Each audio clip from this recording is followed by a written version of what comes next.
Companions, what goes with tomatoes? Did he say goes or grows? Companions, what grows with basil?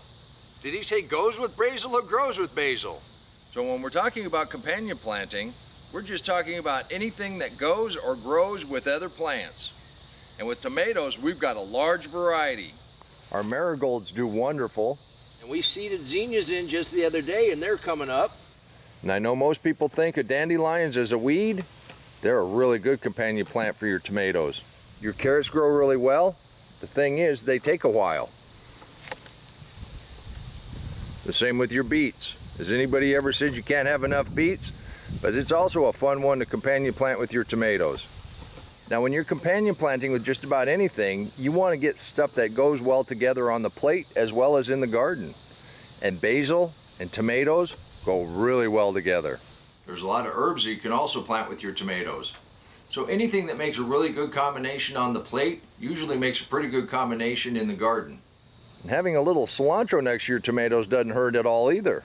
Another great companion is cucumbers. Peppers are another really nice companion for your tomatoes. This year, ours are just across the way. So today we're mainly concentrating on basil. What goes well on the plate goes well in the garden. Now we've been taking tops off and rooting. This purple one is a great example of how that entire stem will root. We did the same thing with this entire pan of green. These are all ready to go into containers, but I think we're ready to have a couple of these go out in the garden. Well, let's go ahead and get a couple of these purple ones in the ground. Come on, let's plant. I think we got a nice little spot right between these two. Like with everything, you just pull that mulch back, and we just dig down in here, and the entire stem will root. So we're going to take this down a little ways, and I'm going to go ahead and pinch off some of these lower leaves. Just clean that up just a little bit, and it'll make some better roots down in there. But if you remember, we just split this apart not too very long ago, and it's got full-on roots again. We take it down into that hole. We're going to backfill up to this first set of leaves, and that will completely root. We ought to have a nice little plant there. Mulch back. Now remember, anytime you're around your plants, you're checking them all out. And right here, we need to deadhead this marigold. That'll allow it to make more flowers.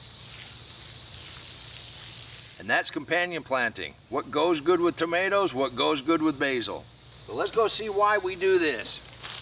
And two more really good companions are lettuce and beans. Amaranth is another one, but I'm not sure how you cook those together. And the way we string trellis, amaranth gets really tall, and I think it would kind of crowd that out. The peanuts, I'm not sure how that would go together with your tomatoes, but they grow really good in the undercarriage.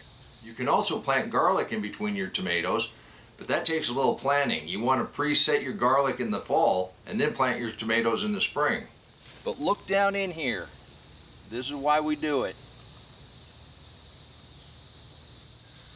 Our very first tomato. Then we come over to our early sweet basil that we put in. Find a nice leaf. This is one of those 5 honey gold cherry tomatoes that we put in the containers to begin with this year.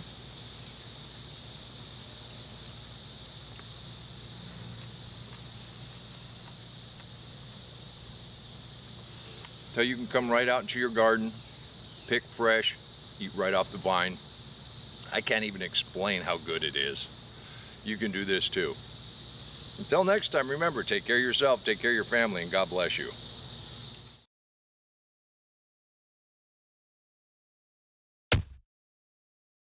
Come on, let's plant. Let's go plant garden.